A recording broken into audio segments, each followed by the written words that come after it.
पटियाला विखे पहुंच के साबका मंत्री नवजोत सिंह सिद्धू ने प्रेस कॉन्फ्रेंस दौरान बादल परिवार ते मंजी ठोकी। नवजोत सिंह सिद्धू ने साल 2015 विच होए बरगाड़ी गोलीकांड अते कुंवर विजय प्रताप दे इस्तीफे दी नामंजूरी बारे की कहा, आओ सुनते हैं। भाई जी 2017 ਦੇ ਵਿੱਚ ਦੋ ਵੱਡੇ ਮੁੱਦਿਆਂ ਦੇ ਉੱਤੇ ਇੱਕ ਸਰਕਾਰ ਲਾਹੀ ਗਈ ਸੀ ਤੇ ਦੂਜੀ ਸਰਕਾਰ ਬਣਾਈ ਗਈ ਸੀ। ਉਹ ਦੋ ਵੱਡੇ ਮੁੱਦੇ ਗੁਰੂ ਸਾਹਿਬ ਦੀ ਬੇਅਦਬੀ ਦਾ ਇਨਸਾਫ ਤੇ ਦੂਜਾ ਚਿੱਟਾ ਵੇਚਣ ਵਾਲਿਆਂ ਨੂੰ ਜਿਨ੍ਹਾਂ ਸਾਡੀ ਜਵਾਨੀ ਤੇ ਕਲੰਕ ਲਾਇਆ ਉਹਨਾਂ ਨੂੰ ਸਜ਼ਾ ਯਾਫਤਾ ਕਰਨਾ।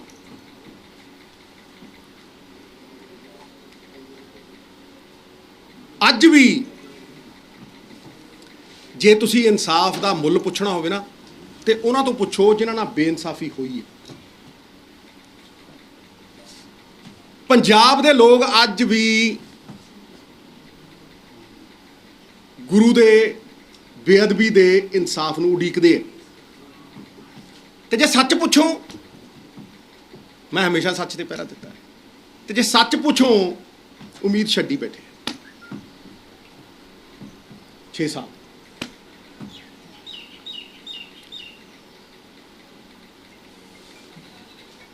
ਅੱਜ ਵੀ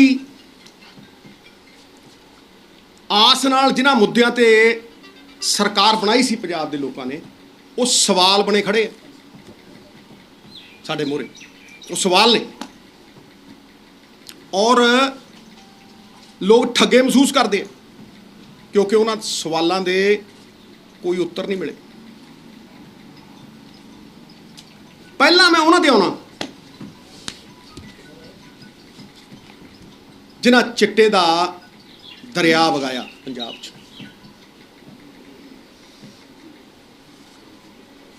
ਔਰ ਪੀੜੀ ਉਸ ਕਗਾਰ ਤੇ ਖੜੀ ਕਰਤੀ ਵੀ ਲੋਕ ਕਹਿਣਗੇ ਡੁੱਬ ਗਈ, ਉਹ ਡੁੱਬ ਗਈ। ਉਹਨਾਂ ਨੂੰ ਸਜ਼ਾ ਯਾਫਤਾ ਕਰਨ ਲਈ ਸਰਕਾਰ ਬਣੀ। STF ਦੀ ਸਥਾਪਨਾ ਹੋਈ। ਇੱਕ ਇਮਾਨਦਾਰ ਅਫਸਰ ਨੂੰ ਬਾਹਰੋਂ ਬੁਲਾਇਆ ਗਿਆ, ਲੋਕ ਉਹਦੇ ਨਾਲ ਜੋੜੇ ਗਏ, ਅਫਸਰ ਜੋੜੇ ਗਏ, ਕਰੋੜਾਂ ਰੁਪਏ ਖਰਚੇ ਗਏ, ਕੋਖ ਹੋਈ।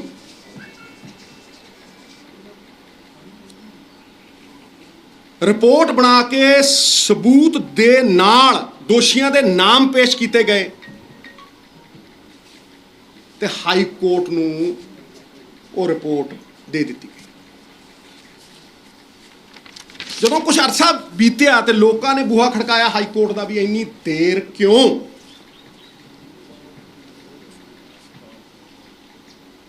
ਅਹਿਮ ਮੁੱਦੇ ਤੇ ਇਸ ਵਿੱਚ ਦੇਰ ਕਿਉਂ, ਇਹ ਸਵਾਲ ਪੁੱਛਿਆ ਗਿਆ ਤੇ ਹਾਈ ਕੋਰਟ ਨੇ ਸਰਕਾਰ ਨੂੰ ਕਿਹਾ ਆ ਲਓ ਰਿਪੋਰਟ, ਆ ਲਓ ਰਿਪੋਰਟ, ਲਓ ਐਕਸ਼ਨ ਤੇ ਕਰੋ ਕਾਰਵਾਈ।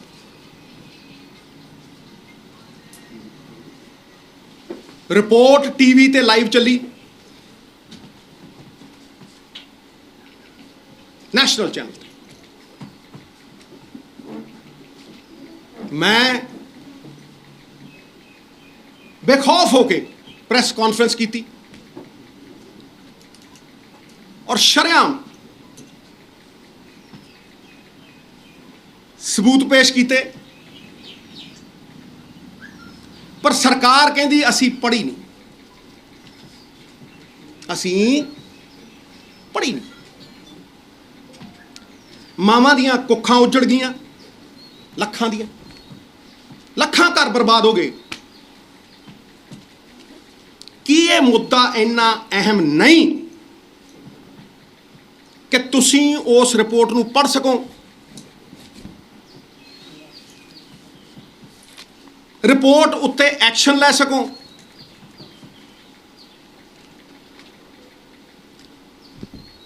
ਕੀ ਇਹ ਗੱਲ ਕੋਈ ਮੰਨ ਲੂ? ਇਹ ਕਿਸੇ ਨੂੰ ਹਜਮ ਹੋ ਜੂ? ਕਿ ਜੀ ਪੜ੍ਹੀ ਨਹੀਂ। ਜਦੋਂ ਐਡਵੋਕੇਟ ਜਨਰਲ ਕੋਲ ਚਲੀ ਗਈ, ਉਹਨੇ ਅੱਗੇ ਸਰਕਾਰ ਨੂੰ ਭੇਜਤੀ। ਇਹ ਮੰਨਣਯੋਗ ਹੈ? ਸਰਕਾਰ ਅਜੇ ਤੱਕ ਉਸ ਰਿਪੋਰਟ ਤੇ ਬੈਠੀ ਹੈ। ਮੈਂ ਪੁੱਛਣਾ ਚਾਹਨਾ ਕਿਉਂ? ਵਾਈ? ਕੋਈ ਕਾਰਨ ਦੱਸੋ। ਇਸੇ ਕਰਕੇ ਕਹਿਣਾ ਵੀ ਸਾਰਵਜਨਿਕ ਕਰੋ, ਲੋਕਾਂ ਦੀ ਅਦਾਲਤ 'ਚ ਪੇਸ਼ ਕਰੋ, ਲੋਕਾਂ ਸਾਹਮਣੇ ਤੱਥ ਆਉਣ। ਫਿਰ ਤੁਸੀਂ ਅਫਸਰ ਲਾਤਾ, ਉਹਨੂੰ ਉਹਦਾ ਮੁਕਤ ਕਰਤਾ। ਕੀ ਇਹ ਇਨਾਮ ਦਿੱਤਾ? ਇਨਾਮ ਮਿਲਿਆ ਉਹਨੂੰ ਜਾਂ ਵਰਤ ਕੇ ਸੁੱਟਤਾ? ਚਲੋ ਜੀ, STF ਦੀ ਰਿਪੋਰਟ ਨਹੀਂ ਪੜ੍ਹਨੀ, ਫਿਰ ਤੁਸੀਂ ਭੋਲੇ ਦੀ ਆਵਾਜ਼ ਸੁਣ ਲਓ। ਨਹੀਂ ਸੁਣਨੀ ਜੀ, ਨਹੀਂ ਪੜ੍ਹਨੀ ਜੀ, ਨਹੀਂ ਪੜ੍ਹਨੀ, ਨਹੀਂ ਪੜ੍ਹਨੀ। ਫਿਰ ਤੁਸੀਂ ਭੋਲੇ ਦੀ ਆਵਾਜ਼ ਸੁਣ ਲਓ, ਜਿਹੜਾ ਕਹਿੰਦਾ ਸੀ ਮੈਨੂੰ ਫਲਾਣੇ ਫਲਾਣੇ ਨੇ ਇਹ ਕਰਨ ਲਾਇਆ, ਇਹ 'ਚ ਮੈਂ ਕੁਛ ਨਹੀਂ। ਬਾਜੀ ਵੱਡਾ ਆਕਾ ਤੇ ਉਹ ਸੀ। ਇਹ ਉਹ ਕਹਿੰਦਾ, ਫਿਰ ਤੁਸੀਂ ਉਹਨੂੰ ਅੰਦਰ ਦੇ ਰੱਖਿਆ। ਕਹਿਣ ਦੀ ਲੋੜ ਹੈ ਕੁਛ? ਭਾਈ ਜੇ ਤੁਸੀਂ ਭੋਲੇ ਦੀ ਨਹੀਂ ਸੁਣਨੀ ਤੇ ਬਿੱਟੂ ਔਲਖ ਦੀ ਸਟੇਟਮੈਂਟ ਸੁਣ ਲਓ ਭਾਈ। ਉਹ ਕੀ ਕਹਿੰਦਾ? ਉਹ ਵੀ ਤੇ ਇਹੀ ਕਹਿੰਦਾ ਹੈ। ਉਹ ਕਹਿੰਦਾ ਅਸੀਂ ਤਾਂ ਛੋਟੇ ਆ, ਐਵੇਂ ਹੀ ਬਹੁਤ ਥੱਲੜੇ ਲੈਵਲ ਤੇ ਆ। ਜਦਾਂ ਉੱਤੇ ਜਾ ਕੇ ਤੇ ਵੇਖੋ ਵੀ ਕਿਹਦੀ ਹਦਾਇਤ ਤੇ ਕੰਮ ਕਰਦੇ ਆ। ਫਿਰ ਤੁਸੀਂ ਰਿਪੋਰਟ ਪੜ੍ਹ ਕੇ ਵੇਖੋ, ਤੁਹਾਨੂੰ ਸਾਰਾ ਕੁਝ ਪੋਤੜੇ ਜਾਣਗੇ ਖੁੱਲ।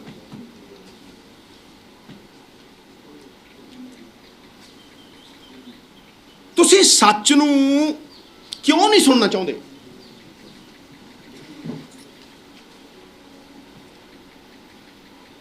ਤੁਸੀਂ ਰਿਪੋਰਟ ਨੂੰ ਕਿਉਂ ਨਹੀਂ ਦੇਖਣਾ ਚਾਹੁੰਦੇ?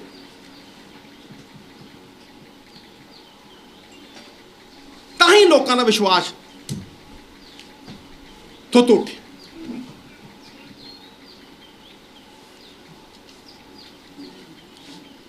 ਹੁਣ ਆਉਣਾ ਮੈਂ ਪੰਜਾਬ ਦੇ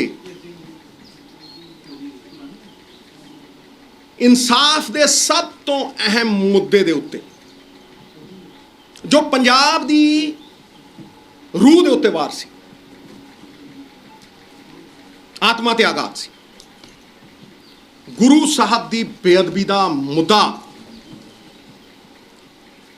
ਕਦੇ ਨਾ ਭਰਨ ਵਾਲਾ, ਅਜੇ ਵੀ ਰਸਣ ਵਾਲਾ ਨਾਸੂਰ।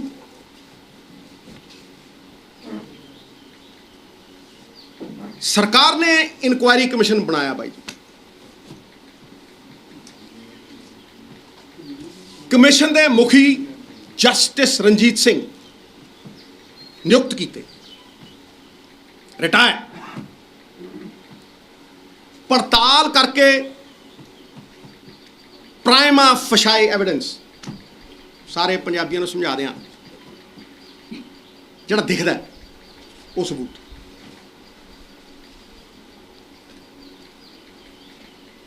ਦੋਸ਼ੀਆਂ ਦੇ ਨਾਮ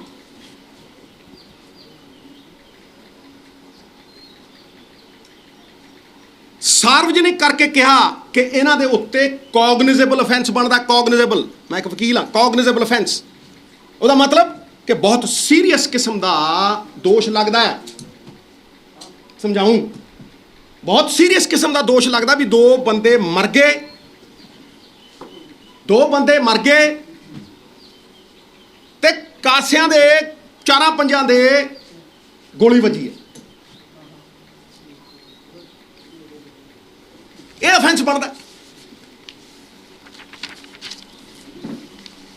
ਪੰਜਾਬ ਵਿਧਾਨ ਸਭਾ ਦੇ ਵਿੱਚ ਸਪੈਸ਼ਲ ਸੈਸ਼ਨ ਬੁਲਾਇਆ ਗਿਆ ਬਾਈ ਜੀ। ਰਿਪੋਰਟ ਟੇਬਲ ਕੀਤੀ ਗਈ, ਸਾਰਵਜਨਿਕ ਹੋ ਗਈ। ਜਿਹੜੀ ਟੇਬਲ ਹੋ ਗਈ ਲੋਕਾਂ ਦੇ ਨੁਮਾਇੰਦਿਆਂ 'ਚ ਆ ਗਈ। 2-2 ਲੱਖ ਦਾ ਇੱਕ ਬੰਦਾ ਨੁਮਾਇੰਦਾ ਹੈ, ਉਹ ਸਾਰਵਜਨਿਕ ਹੋ ਗਈ। ਰਿਪੋਰਟ ਪਬਲਿਕ ਕਰਤੀ। ਜਿਨ੍ਹਾਂ ਤੇ ਦੋਸ਼ ਲੱਗੇ ਸੀ ਉਹ ਤੇ ਮੈਦਾਨ ਛੱਡ ਕੇ ਭੱਜ ਗਏ, ਵਿਧਾਨ ਸਭਾ ਚੋਂ ਵੀ ਭੱਜ ਗਏ। ਤੁਹਾਨੂੰ ਪਤਾ ਲੱਗੂ ਵੀ ਇਹ ਗੱਲ ਕਿੱਥੇ ਤੱਕ ਜਾਂਦੀ ਹੈ। ਪਰ ਸਾਰੀ ਦੁਨੀਆ ਨੇ ਦੇਖਿਆ, ਲਾਈਵ ਚੱਲਿਆ ਉਹ, ਸਾਰੀ ਦੁਨੀਆ ਨੇ ਦੇਖਿਆ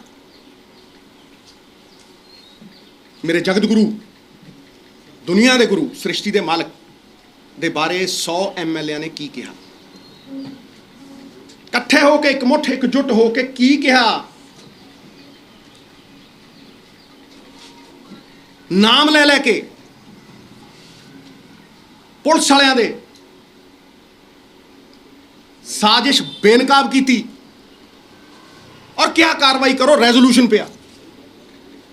ਕੋਈ ਸ਼ੱਕ? ਰੈਜ਼ੋਲੂਸ਼ਨ ਪਿਆ।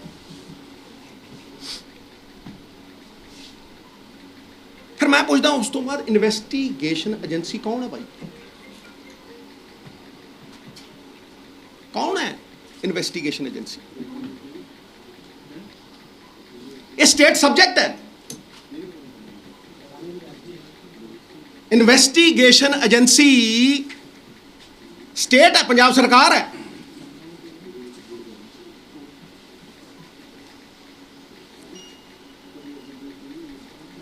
ਪੰਜਾਬ ਦੇ ਲੋਕਾਂ ਨੂੰ ਕੋਈ ਸਮਝਾ ਦੇ, ਕੋਈ, ਮੈਂ ਕਹਿੰਦਾ ਕੋਈ ਸਮਝਾ ਦੇ ਕਿ FIR ਦੇ ਵਿੱਚ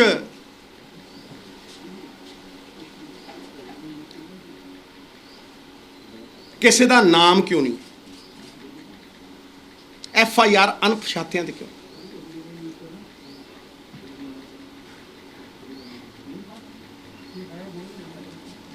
ਗੋਲੀ ਕਾਂਡ ਦੇ ਵਿੱਚ ਪੁਲਿਸ ਵਾਲੇ ਕੌਣ ਸੀ? ਬਾਈ ਜੀ ਚੁੱਪ। ਗੋਲੀ ਕਾਂਡ 'ਚ ਪੁਲਿਸ ਵਾਲੇ ਕੌਣ ਸੀ? ਹੁਕਮ ਦੇਣ ਵਾਲੇ ਕੌਣ ਸੀ? ਨਿੱਕੇ ਨਿਆਣਿਆਂ ਨੂੰ ਵੀ ਪਤਾ ਨਹੀਂ? ਪਤਾ? ਚੁਣੇ ਨੁਮਾਇੰਦਿਆਂ ਨੂੰ ਪਤਾ ਹੈ। ਪੰਜਾਬ ਦੇ ਲੋਕਾਂ ਨੂੰ ਪਤਾ ਹੈ। क्यों? क्योंकि कमीशन ने प्राइमा फशाई एविडेंस दिता और कहता कि कॉग्निजेबल अफेंस बनता है ते गुनाहगारां दे नाम दिते है।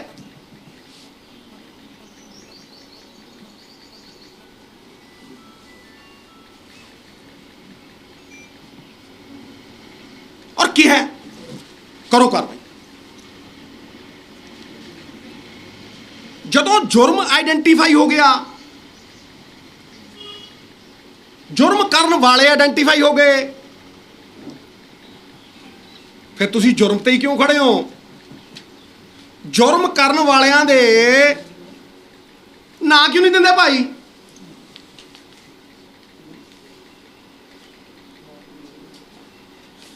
ਤੁਸੀਂ ਚਾਰਜ ਸ਼ੀਟ ਕਿਉਂ ਨਹੀਂ ਦਿੱਤੀ? मैं क्या अज कर कोई चीज करो, देखो टक देने काबल पुलिस है।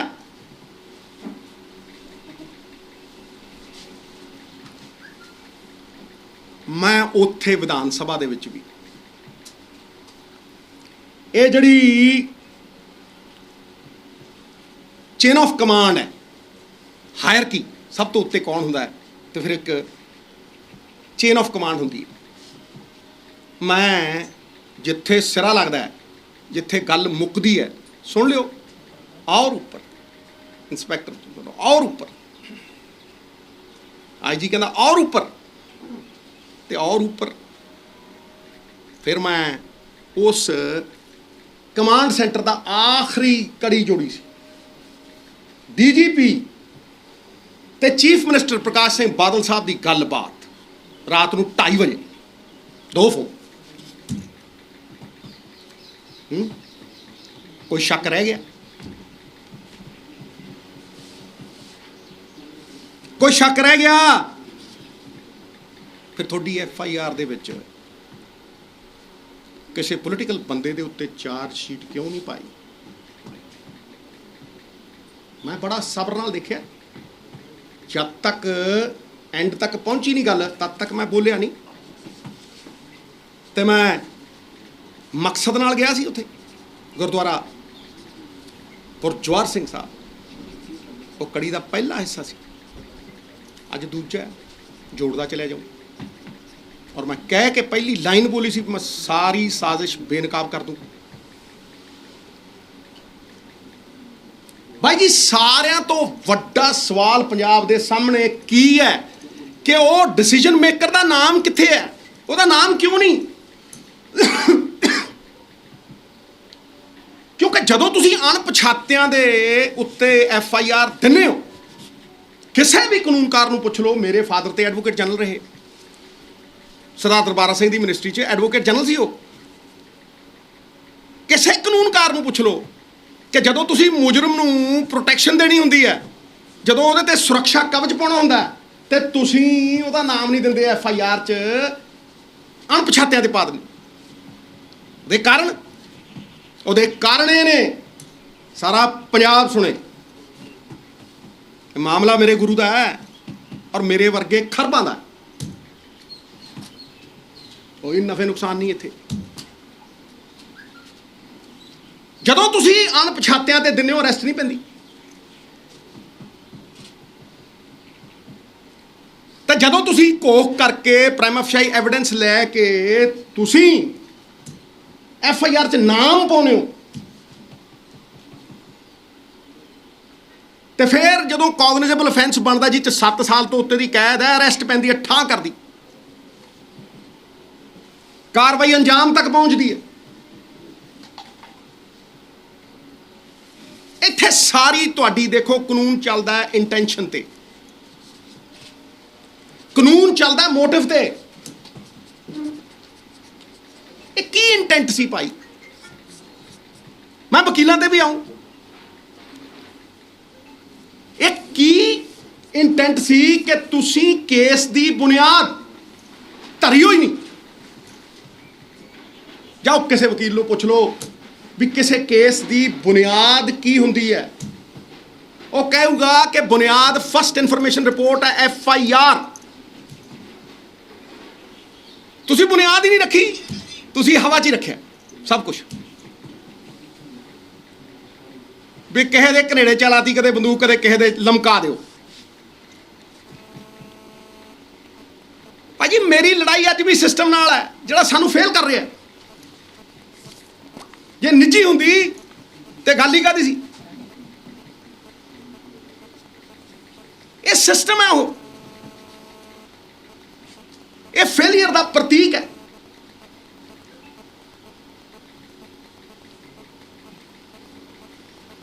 ਇਹ ਸਾਫ਼ ਦਰਸਾਉਂਦਾ ਕਿ ਤੁਹਾਡੀ ਇੰਟੈਂਟ ਕੀ ਹੈ।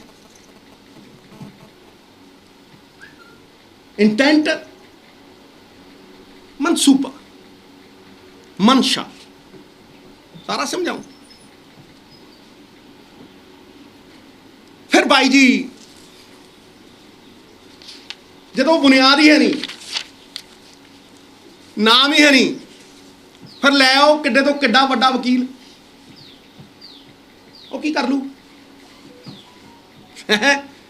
ਉਹ ਕੀ ਕਰ ਲੂ?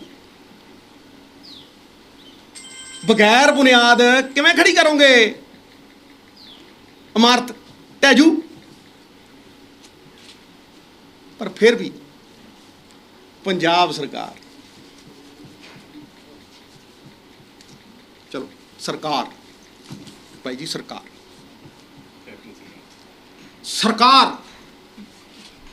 ਜਿਹਦੇ ਵਕਾਰ ਤੇ ਸਵਾਲ, ਸਰਕਾਰ ਦਾ ਵਕਾਰ, ਉਹਦੀ ਇੰਟੈਂਟ ਨਾਲ, ਲੁੱਕਾ ਛਿਪੀ ਨਾਲ ਨਹੀਂ। ਲੁੱਕਾ ਛਿਪੀ ਖੇਲੇ ਜਾਓ ਨਾ, ਹੁਣ ਨਹੀਂ ਉਹ ਚੱਲਣਾ। ਹੁਣ ਤੇ ਇੰਟੈਂਟ ਹੈ। ਤੁਹਾਡੇ ਮੁਕੱਦਮਿਆਂ ਦੇ ਵਿੱਚ ਮੁਕੁਲ ਰੋਹਤਗੀ, ਚਿਦੰਬਰਮ ਸਾਹਿਬ ਨਾਮੀ ਗ੍ਰਾਮੀ ਹੈ ਜੀ, ਦੁਸ਼ਯੰਤ ਦਵੇ ਸਾਹਿਬ ਦਾਵਾ ਪੇਸ਼ ਕਰਦੇ ਰਹੇ। ਦਾਵਾ ਦਵੇ,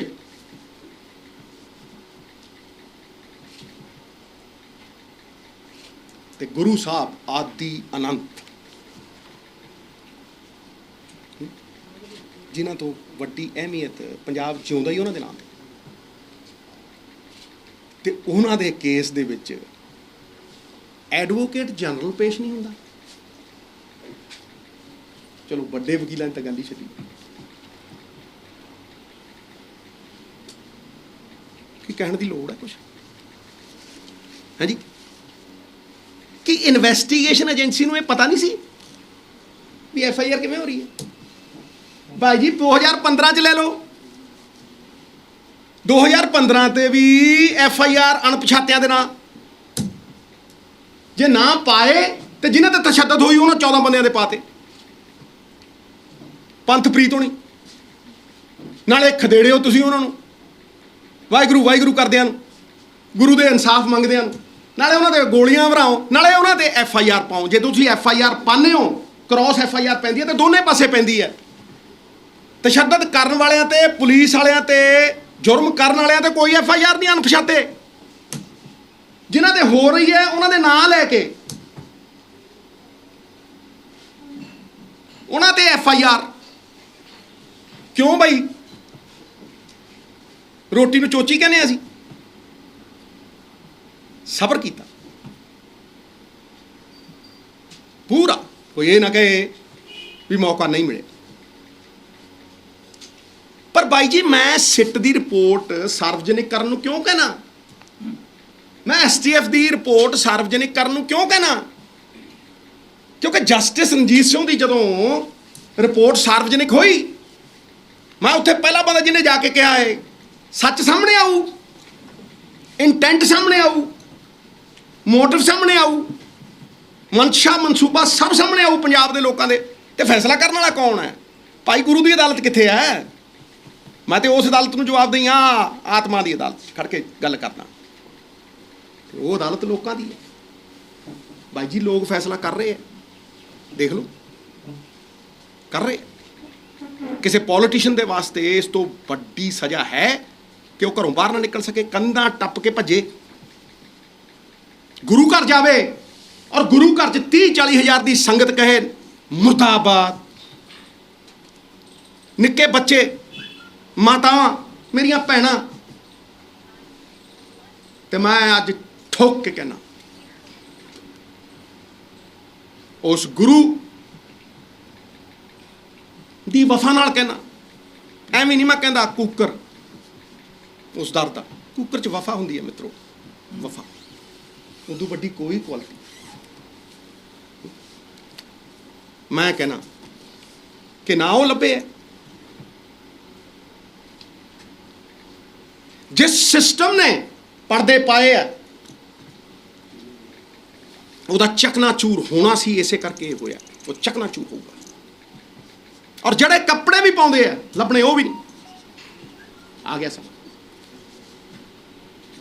ਆ ਗਿਆ ਸਮਾਂ। ਬਾਜੀ ਅਸੀਂ ਤੇ ਜ਼ਰਰੇ ਵੀ ਨਹੀਂ ਬ੍ਰਹਮਾਂਡ ਦੇ ਮਾਲਿਕ, ਆਦਿ ਅਨੰਤ, ਸਾਡੀ ਤੇ ਜ਼ਰਰੇ ਦੀ ਔਕਾਤ ਨਹੀਂ ਨਾ, ਹੈ ਜੀ। ਮੈਂ ਸਿੱਟ ਦੇ ਉੱਤੇ ਤਦ ਕੋਈ ਟਿੱਪਣੀ ਕਰੂੰ ਜਦੋਂ ਸਿੱਟ ਦੀ ਰਿਪੋਰਟ ਮੇਰੇ ਕੋਲ ਹੋ। ਇਨਵੈਸਟੀਗੇਸ਼ਨ ਏਜੰਸੀ ਦੇ ਪਾਰਟ ਐਂਡ ਪਾਰਸਲ ਸਾਰੇ FIR ਕਰਾਉਣ ਵਾਲੇ। ਜਿੱਦਣ ਸਿੱਟ ਦੀ ਰਿਪੋਰਟ ਮੇਰੇ ਹੱਥ 'ਚ ਹੋਊ ਤੇ ਮੈਂ ਟਿੱਪਣੀ ਕਰੂੰ ਬਾਈ ਜੀ।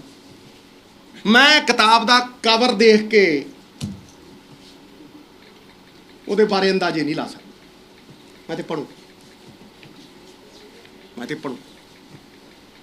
ਤੇ ਫਿਰ ਪਿਛਲੇ ਇੰਨਿਆਂ ਸਾਲਾਂ ਤੋਂ ਪੰਜਾਬ 'ਚ ਕਿੰਨੀਆਂ ਕੁ ਸਿੱਟਾਂ ਬਣ ਗਈਆਂ, ਕੀ ਸਿੱਟਾ ਨਿਕਲਿਆ, ਇਹ ਮੇਰਾ ਅਨੁਭਵ ਹੈ। ਉਹ ਕਿੰਨੀਆਂ ਸਿੱਟਾਂ ਬਣ ਗਈਆਂ, ਕੀ ਸਿੱਟਾ ਨਿਕਲਿਆ। ਪੰਜਾਬ ਦੇ ਵਿੱਚ ਸਿੱਟ ਦਾ ਮਤਲਬ ਹੈ ਸਿੱਟ ਡਾਊਨ, ਬਹਿ ਜਾਓ ਓਏ ਚੁੱਪ ਕਰਕੇ, ਇਹ ਮਤਲਬ ਹੈ ਸਿੱਟ ਦਾ। ਜਾਓ, ਸਿੱਧੂ ਕਹਿੰਦਾ ਗਲਤ ਪ੍ਰੂਫ ਕਰ।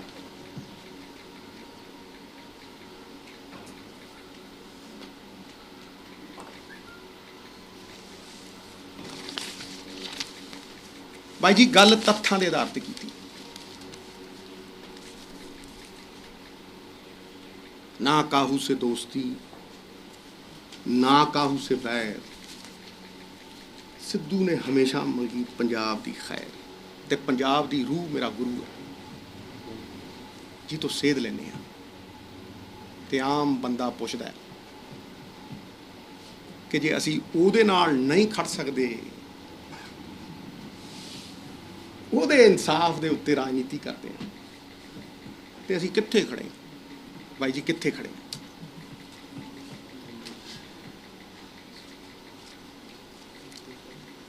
ਆਈ ਰੈਸਟ ਮਾਈ ਕੇਸ। ਬਾਈ ਜੀ ਸਰਕਾਰਾਂ ਕੀ ਹੁੰਦੀਆਂ ਗੁਰੂ ਅੱਗੇ? ਕੀ ਨੇ? ਕੀ ਨੇ? ਮੈਂ ਤੁਹਾਨੂੰ ਪੁੱਛ ਰਿਹਾ ਨਾ, ਜਵਾਬ ਵੀ ਦੇ ਰਿਹਾ। ਕੀ ਨੇ ਬਾਈ?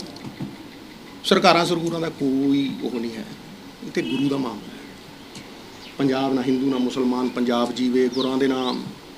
ਦੇ ਮੈਨੂੰ STF ਦੀ ਰਿਪੋਰਟ, ਦੇ ਸਿੱਟ ਦੀ ਰਿਪੋਰਟ, ਤੇ ਗੱਲ ਫੇਰ ਕਰੀ। ਮੈਂ ਗੱਲ ਆਧਾਰ ਦੀ ਕਰਦਾ, ਆਧਾਰ ਦੇ ਪਹਿਲਾਂ ਮਿੱਤਰਾ, ਫੇਰ ਉੱਥੇ ਆਵਾਂਗੇ। ਅਸੀਂ ਸਾਰੇ ਤੇ ਕਾਰਵਾਈ ਕਰਦੇ, ਤੁਸੀਂ ਕੀ ਚਾਰੋ ਜਿਵੇਂ ਕਰੋਗੇ ਵੀ ਕਾਰਵਾਈ ਵਿੱਚ ਯਕੀਨੀ ਮੈਂ ਜੀ ਇਦੋਂ ਵੱਧ ਹੁਣ ਕੀ ਕਹਿ ਰਿਹਾ? ਵਿਧਾਨ ਸਭਾ 'ਚ ਖੜ ਕੇ ਕਹਿ ਰਿਹਾ, ਸੁਣ ਲੈ। ਔਰ ਉੱਪਰ ਹੋਰ ਦੇਖ ਲਓ ਕੀ ਕਿਹਾ, ਕੜੀ ਨਾਲ ਕਿੱਥੇ ਕਿੱਥੇ ਕੜੀ ਜੋੜੀ, ਦੇਖ ਲਓ ਕਿੱਥੇ ਕਿਹਾ, ਹਰ ਚੀਜ਼ ਦੇ ਉੱਤੇ। ਠੀਕ ਹੈ, ਉਦੋਂ ਬਾਅਦ ਵੇਟ ਕੀਤਾ, ਠੀਕ ਹੈ। ਤੇ ਅੱਜ ਮੈਂ ਫੇਰ ਕਹਿਣਾ, ਇਹ 'ਚ ਮੇਰੀ ਤੇਰੀ ਕੁਝ ਨਹੀਂ, ਇਹ 'ਚ ਸਰਕਾਰ ਕੁਝ ਨਹੀਂ ਮਿੱਤਰਾ, ਇਹ 'ਚ ਤੇ ਸਰਵੋੱਚ ਹੈ, ਸਭ ਤੋਂ ਉੱਚਾ। ਤੁਸੀਂ ਇਸ ਮਾਮਲੇ ਤੇ ਕੈਪਟਨ ਸਾਹਿਬ ਨਾਲ ਦੁਬਾਰਾ ਮੀਟਿੰਗ ਕਰੋ, ਚਰਚਾ ਮਿੱਤਰ ਪਿਆਰੇ, ਲੋੜ ਹੈ। ਫਿਰ ਤੁਹਾਡਾ ਹੁਣ ਕੀ ਇੱਕ ਮਿੰਟ ਹੈ, ਇਹ ਸਾਰਾ ਕੁਝ ਸਾਹਮਣੇ ਨਹੀਂ। ਬਾਈ ਜੀ ਮੈਨੂੰ ਇੱਕ ਗੱਲ ਦੱਸ, FIR ਮੈਂ ਦਿੱਤੀ? ਤਾਂ ਹੀ ਮੈਂ ਕਹਿ ਰਿਹਾ ਮੈਂ ਬਾਈ ਜੀ ਮੇਰੀ ਗੱਲ ਨੂੰ ਸੁਣ, ਤਾਂ ਇਨਵੈਸਟੀਗੇਸ਼ਨ ਏਜੰਸੀ ਨੇ FIR ਦੇਤੀ, ਜੇ ਤੁਹਾਨੂੰ ਉਹ ਕੁਆਸ਼ ਕਾਹਦੇ ਤੇ ਹੋਈ ਹੈ, ਕੀ ਤੱਥ ਆਉਣਗੇ ਸਾਹਮਣੇ, ਉਹਦੇ ਤੇ ਗੱਲ ਕਰਾਂਗੇ। ਹੁਣ ਕਾਹਦੇ ਲਈ ਗੱਲ ਕਰਦੀ ਹੈ? ਸਾਹਿਬ ਜੇ ਤੁਹਾਨੂੰ ਲੱਗਦਾ, ਤੁਸੀਂ ਦੱਸ ਰਹੇ ਹੋ ਇੰਨਾ ਕੁਝ ਹੋ ਗਿਆ, ਤੁਹਾਨੂੰ ਲੱਗ ਰਿਹਾ, ਹੁਣ ਤੁਹਾਡਾ ਫੈਸਲਾ ਸਿਆਸੀ ਕੀ ਹੈ? ਭਾਈ ਜੀ ਮੇਰੀ ਗੱਲ ਨੂੰ ਸੁਣ ਲਓ,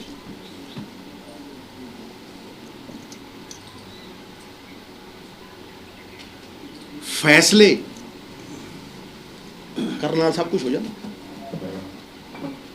ਮੇਰੀ ਗੱਲ ਸੁਣ, ਮੇਰਾ ਫੈਸਲਾ ਇਸ ਚੀਜ਼ ਨੂੰ ਕਿਵੇਂ ਇਫੈਕਟ ਕਰ ਦੂ?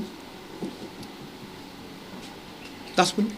ਇਹਦੇ 'ਚ ਮੇਰਾ ਨਹੀਂ, ਇੱਕ ਮਿੰਟ, ਮੇਰੇ ਇਹਦੇ 'ਚ ਮੇਰੇ ਫੈਸਲੇ ਦਾ ਕੋਈ ਕੰਸਰਨ ਹੀ ਨਹੀਂ ਹੈ। ਆਪਾਂ ਮੁੱਦੇ ਦੀ ਗੱਲ ਕਰੀਏ, ਫਿਰ ਤੁਸੀਂ ਮੇਰੇ ਫੈਸਲੇ ਵੱਲ ਨੂੰ ਲੈ ਜਾਓਗੇ। ਮੈਂ ਇਹ ਫੈਸਲੇ ਵਾਲੀ ਗੱਲ ਹੀ ਨਹੀਂ ਇੱਥੇ। ਛੋਟੇ ਵੀਰ, ਇਹ ਗੱਲ ਹੈਗੀ ਹੈ ਗੁਰੂ ਸਾਹਿਬ ਦੇ ਕੇਸ ਦੀ, ਇਹ ਗੱਲ ਹੈਗੀ ਹੈ ਡਰੱਗਸ ਦੇ ਕੇਸ ਦੀ, ਇਹ ਗੱਲ ਹੈਗੀ ਹੈ ਤੱਥਾਂ ਦੀ। ਇਹਦੇ 'ਚ ਮੇਰਾ ਫੈਸਲਾ ਕਿੱਥੋਂ ਇਨਵਾਇਰ? ਮੈਂ ਤਾਂ ਜ਼ਰਾ ਵੀ ਨਹੀਂ। ਅਸੀਂ ਵੀ ਤਾਂ ਹੀ ਕਹਿੰਦੇ ਆ ਵੀ ਜਿਨ੍ਹਾਂ ਲੋਕਾਂ ਦਾ ਤੁਸੀਂ ਨਾਲ ਰਹਿ ਰਹੇ ਹੋ, ਕਿਤੇ ਨਾ ਕਿਤੇ ਉਸ ਸਰਕਾਰ 'ਚ ਤੁਸੀਂ ਨਾਲ ਹੋ, ਕਿਸੇ ਤਰੀਕੇ ਨਾਲ। ਬਾਈ ਜੀ ਦੇਖੋ ਇੱਕ ਮਿੰਟ ਬਾਈ ਜੀ, ਤੁਸੀਂ ਰੋਟੀ ਨੂੰ ਚੋਚੀ ਕਿਵੇਂ? ਤੁਸੀਂ ਇਹ ਯਾਰ ਇਦਾਂ ਸਿਆਣਾ ਹੋ ਗਿਆ। ਦੇਖ ਇਹ ਦੇਖ, ਇਹ ਤੇ ਇਹ ਕੁਛ ਚੀਜ਼ਾਂ ਦੱਸੀ ਦੀ ਨਹੀਂ, ਅੰਡਰਸਟੂਡ ਹੀ ਹੁੰਦੀ ਹੈ ਮਿੱਤਰਾ। ਇਹ ਕਿ ਇਹ ਤੇ ਤੇਰੇ ਤਾਂ ਬਾਈ ਧੁੱਪ ਦੇ ਵਿੱਚ ਥੋੜਾ ਚਿੱਟੇ ਹੋਣ ਵਿੱਚ ਰਹਿ ਗਏ ਹੋਏ ਨਾ। ਹਾਂ, ਫਿਰ ਤੂੰ ਐਵੇਂ ਨਾ ਗੱਲ ਕਰ। ਦੇਖੋ ਮੇਰੀ ਗੱਲ ਨੂੰ ਸੁਣ, ਇਹ ਕੋਈ ਅੱਜ ਨਹੀਂ ਮੈਂ ਕਰ ਰਿਹਾ, ਇਹ ਕੋਈ ਅੱਜ ਨਹੀਂ ਮੈਂ ਕਰ ਰਿਹਾ, ਇਹ ਸਾਲਾਂ ਦਾ ਕਰ ਰਿਹਾ, ਇਹ ਸਾਲਾਂ ਦਾ ਕਰ ਰਿਹਾ। ਕਿਉਂਕਿ ਕਿਸੇ ਨੂੰ ਇਹ ਸਵਾਲ ਪੁੱਛਣੇ ਪੈਣੇ ਆ। ਉਹ ਉਦੋਂ ਵੀ ਪੁੱਛੇ ਸੀ, 3 ਸਾਲ ਪਹਿਲਾਂ ਵੀ ਪੁੱਛੇ ਸੀ, ਵਿਧਾਨ ਸਭਾ 'ਚ ਵੀ ਹਰ ਥਾਂ ਤੇ ਪੁੱਛੇ। ਬਸ एडवोकेट जनरल ਤੁਹਾਨੂੰ ਲੱਗਦਾ ਕਿ ਕਿਤੇ ਨਾ ਕਿਤੇ ਜ਼ਿੰਮੇਦਾਰ ਹੈਗਾ, ਕਿਉਂਕਿ ਆਤਮਬੰਦਾ ਤੇ ਕਾਫੀ ਸਵਾਲ ਹੈ ਅੱਜ ਤੱਕ। ਕੋਈ ਚਕੂਲ ਵਾਸ਼ਿੰਗ ਦਾ ਕੇਸ ਹੋ ਗਏ, ਹੋਰ ਵੀ ਬਹੁਤ ਸਾਰੇ ਵੱਡੇ। ਭਾਈ ਜੀ ਮੈਂ ਤਾਂ ਕਹਿ ਚੁੱਕਿਆ, ਮੈਂ ਰੱਖ ਚੁੱਕਿਆ ਗੱਲ। Sir, you said the government was formed. Sir ਤੁਹਾਨੂੰ ਇਹ ਵਿੱਚ ਬਹਿ ਕੇ ਵਧੀਆ ਲੜਾਈ Sir, you said the prior government was toppled. Bhai MLA ਹੈਗਾ ਮੈਂ, ਨਹੀਂ, ਵਿੱਚ ਬਹਿ ਕੇ ਚੰਗੀ ਤਰ੍ਹਾਂ ਗੱਲ ਤੇਰੇ ਸਾਹਮਣੇ ਦੇਖ ਲੈ, ਤੇਰੇ ਸਾਹਮਣੇ ਹੈਗਾ।